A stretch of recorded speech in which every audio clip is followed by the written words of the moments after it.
সদানন্দ, আজ্ঞে গুরুদি, আজ কোথা থেকে ভোগ এনেছো? কি করেছো তুমি? আমার গোবিন্দ প্রতিদিন হাতে ধরে খান, হাতে তুলে খান, আজ কেন হাত বের করছেন না? আজ কেন তিনি সেবা নিচ্ছে না? বল, তুই ভিক্ষা কোথায় পেলি বল? আমি যেভাবে বলেছিলি তুই ভিক্ষা করেছিলি, বল আগে বল, তুই কি করেছিস? আগে গুরুদেব, একজন মা আমাকে ডেকে আদর করে কোলে বসালো, তুই কোলেও বসলি? ওরে আমি যে তোকে কারো ঘরে ঢুকতে না বলেছি, ওরে যারা সাধু হতে চায় ঘর ছাড়ে, তারা ঘরে ঢোকে না রে। ঘর ছাড়ার নাম মুক্তি, ঘরে থাকার নাম বদ্ধ। একটা মায়ের কোল ছেড়ে এলি কৃষ্ণ কৃপা পাবি বলে, আবার একটা মায়ের কোলে গিয়ে বসলি হতভাগা। তারপরে বল তুই ভিক্ষা পেলি কোথায়? আগে ওই মা বলল কারো বাড়ি যেতে হবে না, ঝড় বৃষ্টির দিনে তুই আমি যা দিয়ে দিচ্ছি সব তুই নিয়ে যা। ওরে তোকে যে আমি বলেছিলাম এক বাড়িতে ভিক্ষা নিবি না। কামনা বাসনার বস্তু ভগবান খেতে পারে না। ওই কামনায় ময়লা থাকে, মালিন্য থাকে, কামনা দোষ। এই দোষের অন্য ভগবান সেবা করে না। তাই সাধু সন্ত মাধুকরী করে ভগবানকে ভোগ নিবেদন করে। অনন্ত ধন থাকলেও সে ধন গোবিন্দ গ্রহণ করে না। সামান্য ভিক্ষা করে নিয়ে আয়, ওটা শুদ্ধ, ওটা পবিত্র, ওটা কামনাহীন। কি করলি তুই? তুই আমার আদেশকে অমান্য করলি, অভিশাপ দেব। কর্মের ফল না প্রাপ্তি হলে মানুষ চৈতন্য প্রাপ্ত হয় না। তোকে অভিশাপ দিলাম, যা তোর দণ্ড হওয়া উচিত। কাউকে আশকারা দিলে সে আরো বেড়ে ওঠে, অন্যায়কে মেনে নিলে সে আরো অন্যায় করে। তাই গুরু যেমন শিষ্যকে তিরস্কার করে, তাকে ত্যায্য করা উচিত। শিক্ষকের হাতে দণ্ড কেন থাকে? দণ্ড না থাকলে এরা মানুষ হবে না। পিতা মাতা পুত্র কন্যাকে শাসন করে কেন? শাসনে মানুষ তৈরি হয়, আদরে বাঁদর তৈরি হয়। তাই তোর দণ্ড হওয়া উচিত। আমি তোকে অভিশাপ দিলাম। চর্মকারের ঘরে গিয়ে জন্ম নে, মুচির ঘরে গিয়ে জন্ম নে, বুঝবি একটা ভাগ্য করে জন্ম নিয়েছিলি। তাই তুই হরি নামের সঙ্গ পেলি, সাধু সঙ্গ করার সুযোগ পেলি, গুরু পেলি। তোর কর্ম ফলে তুই সব কিছু হারালি। তুই আমার গোবিন্দ সেবায় অপরাধ করলি, তাই তোকে অভিশাপ দিলাম। তুই চামারের ঘরে জন্ম।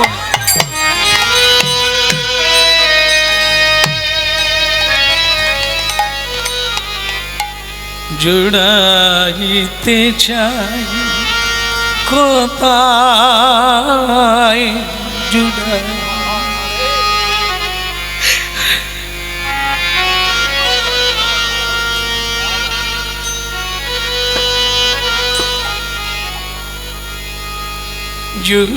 জুড়াইতে চাই কোথায় জুড়াই,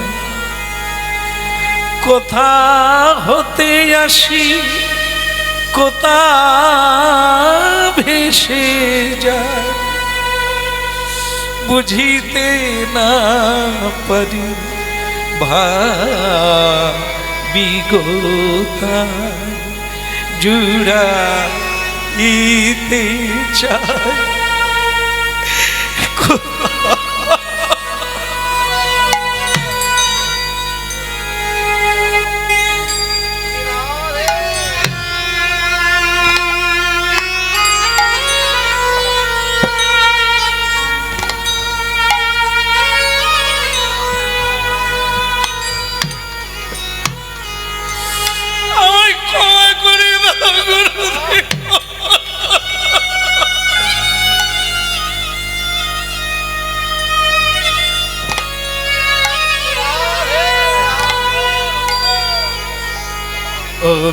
নিঠুর দরদি একই খেলছ অনুক্ষণ, ওগো নিঠুর দরদি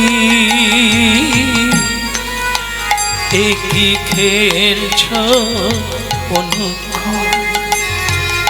কাটায় ভরা বন তোমার প্রেমে ভরা তোমার কাটায় ভরা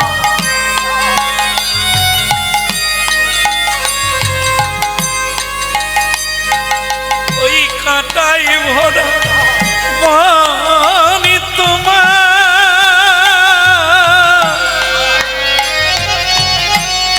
প্রেমে ভরা ওগো নিঠুর দরদি একই খেলছ অনুক্ষণ, ওগো নিঠুর দরদি একই খেলছ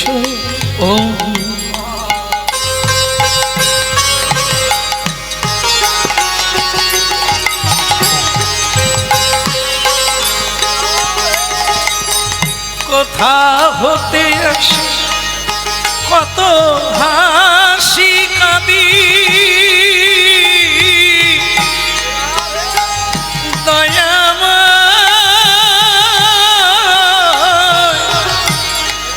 ওগো কৃপা,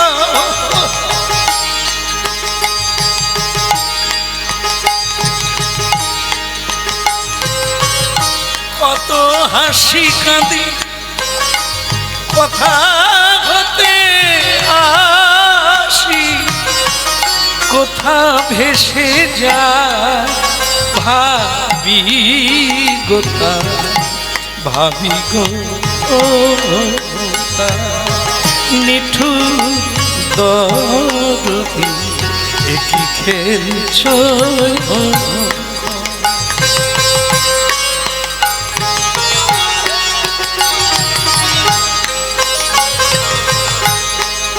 আসবি না আমার কাছে, আসবি না, তোর জন্য কি আমার কষ্ট হয় না রে? কেন তুই এমন করলি? তুই আমার ভগবানের সেবায় বাধা দিলি। যা, আমার মুখ দিয়ে বেরিয়ে গেছে, ও আর ফিরে আসবে না, তুই বেরিয়ে যা, তুই এখান থেকে চলে যা।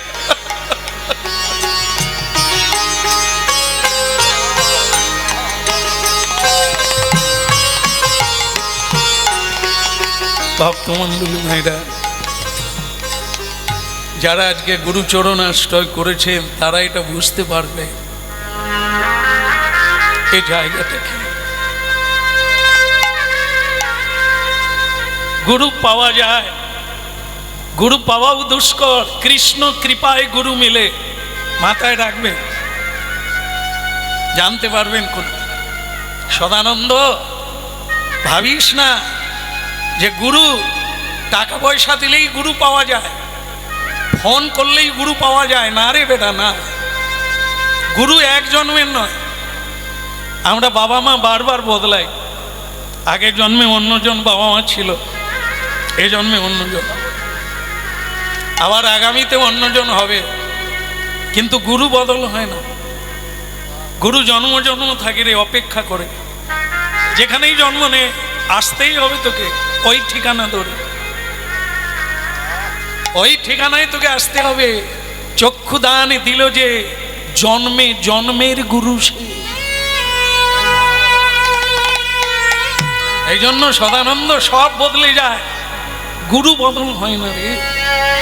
ও গুরু জন্মে জন্মে থেকে যায়, পরের জন্মে আবার তোর জন্য মোড়ের মাথায় দাঁড়িয়ে থাকে, তুই কবে আসবি এই পথে, তোকে পথ দেখাবো।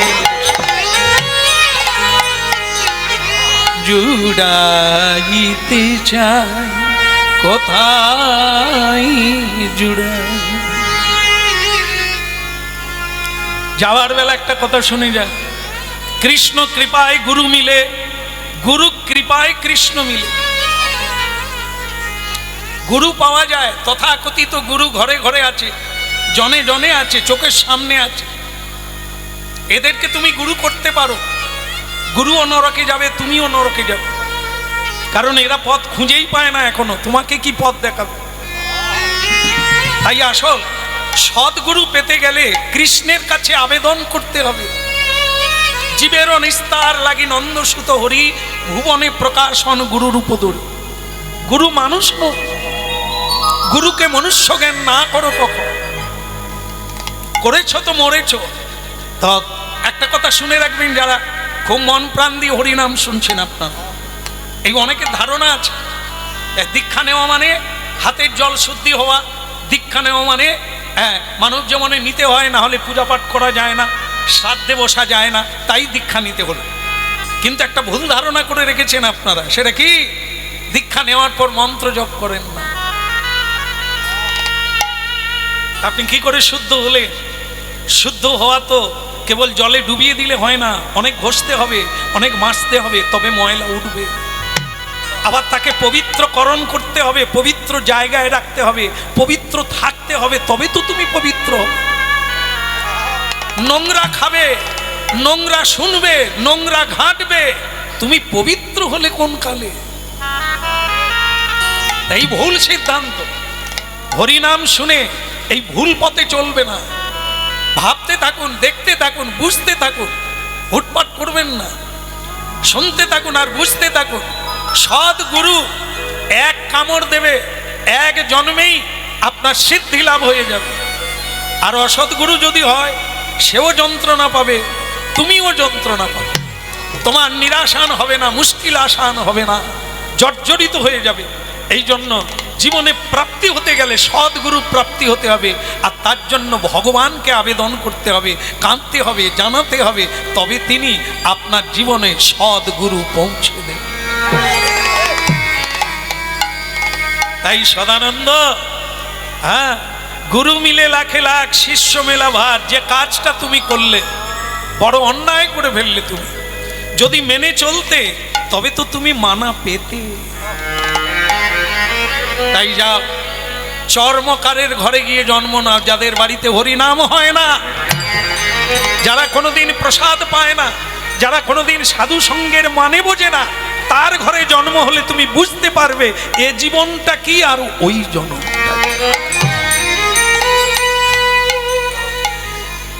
চোখের জলে অনেক সময় দণ্ড কমে যায়।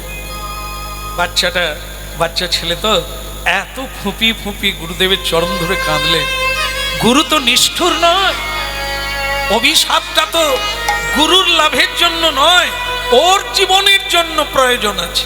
লাঠির বাড়ি, দণ্ড আমাদের কল্যাণ। এই জন্য দেখবেন আপনারা জেলখানায় দেখবেন ওখানে নাম লেখা আছে, কি বলুন তো জেলখানার নাম কি? সংশোধনাগার। কেন? যে অপরাধ করে, অপরাধী কয়েদি, ওই জায়গায় দণ্ড পেলে সে স্বীকার করে, এইবার যদি জেল থেকে বেরোই জীবনে আর এ কাজ করব না। কোথায় ছিলাম, কোথায় এলাম, ভুল বুঝতে পারে, মানসিক শুদ্ধতা অবলম্বন করে, প্রতিজ্ঞা করে আর করব না। এই হলো সংশোধনাগার। দণ্ড তিরস্কারই পুরস্কার হয়ে দাঁড়াবে যদি তুমি মেনে নিতে পারো।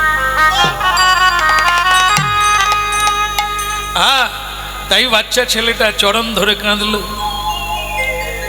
এইবার আমার ক্ষমা করো গুরু, এইবার আমায় ক্ষমা করো গুরু, এইবার আমায় ক্ষমা করো।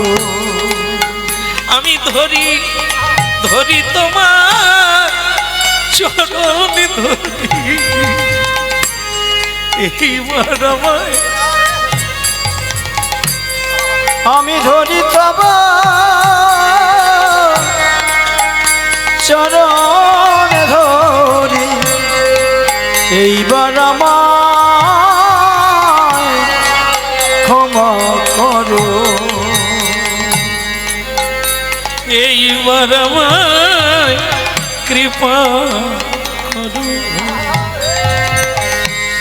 আর তো আমি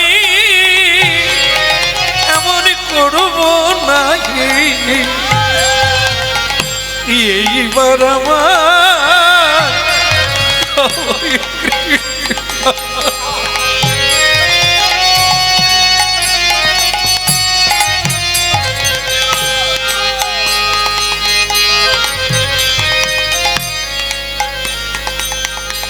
চোখের জল মোচো, চোখের জল মোচো। তুমি কি ভাবো আমি কাঁদি না? আমার কষ্ট হচ্ছে না? তোর চাইতে আমার বেশি কষ্ট হচ্ছে, কিন্তু না দিলে উপায় নেই। যা যা, তোর কান্না দেখে আমি থাকতে পারলাম না, তোকে একটা জিনিস দিলাম। কি গুরুদেব? তুই আবার মুচির ঘরে জন্ম নিবি, কিন্তু আজকের কথাটা মনে থাকবে। জাতিস্বর, কেন তুই মুচির ঘরে জন্ম নিলি এ কথা তোর মনে থাকবে, আগের জন্মের কথা।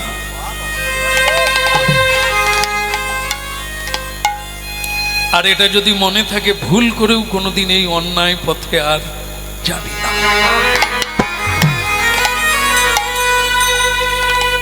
জন্ম হলো বিধির লিখন কে করে খণ্ড। ভক্তমণ্ডলী মায়েরা ভাবতে শুরু করুন, আমরা কারা?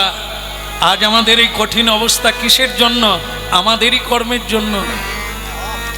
আজ আমরা এমন একটা সংসারে জন্ম পেয়েছি, মা গো, প্রসাদ পাই না, মা আমাকে প্রণাম করতে বলে না, মা আমাকে চুরির কথা শিখিয়ে দেয়। রাস্তায় 500 টাকা কুড়িয়ে পেলে আমি মায়ের হাতে দিলে মা বলে, কেউ দেখেনি তো? কেউ যদি জানতে চায় টাকাটা কুড়িয়েছিস কিনা, বলবি আমি দেখি না। মা মিথ্যা শিখিয়ে দেয়। এমন একটা মায়ের গর্ভে আমার জন্ম হলো। আমি এমন ভাগ্য করি না। আচ্ছা বাবা, এটা কি হচ্ছে? বাবা, এটা শেষে দেন না। হ্যাঁ, বসুন, কথা শুনতে দেন। যখন শেষ হবে সেই সময় সবার হাতে দিয়ে দেন। বলো রাধা রানী কি? তো ভক্তমণ্ডলী মায়েরা দেখুন, আসে কিছু না কিছু তো প্রাপ্তি হয়। গুরুদেব বললেন, যা, তোর মনে থাকবে। দেখুন একটা দোষের কথা কিরকম, আমরা জন্ম নিয়েছি বারবার, কিন্তু বলুন তো কোনো জন্মের কথা মনে আছে? নেই বলেই তো ভালো কাজ করতে পারি না, নেই বলে। যদি মনে থাকতো আমরা কেন এই জন্ম পেলাম, কেন এমন মা পেলাম, কেন এমন সংসার পেলাম, যদি মনে থাকতো আমি তেমন হয়ে চলতে পারতাম। মনে নেই, আমরা গুরুদেবের কৃপা পাইনি এমন করে। তাই সদানন্দকে বললেন, তুই চামারের ঘরে জন্ম নিবি, নিজ কুলে জন্ম নিবি, সেখানে খোল বাজে না, ঘন্টা বাজে না, পুজো পাঠ হয় না, সেখানে কেউ কোনোদিন হরিনাম করে না, তারা কোনোদিন গুরুকরণ করে না, বাড়িতে কোনোদিন সাধু আসে না। এই সংসারে গিয়ে তুই জন্ম নিবি, আর তুই বুঝতে পারবি এর জন্মটা। জন্ম হলো, আর জন্ম হলে যেটা হয় সেটা সব বাড়িতেই হয়, উঁচু বাড়িতেও হয় আর নিচু বাড়িতে হয়। সেটা কি? উলুধ্বনি শঙ্খ ধ্বনি করে যত না, উলুধ্বনি শঙ্খ ধ্বনি করে যত নারী।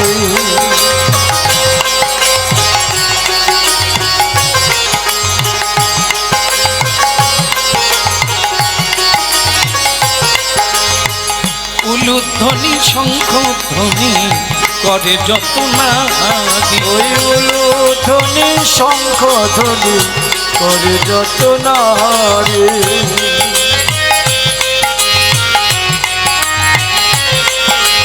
এ বলে হরি হরি ধ্বনি করে ভক্ত মণ্ডলী।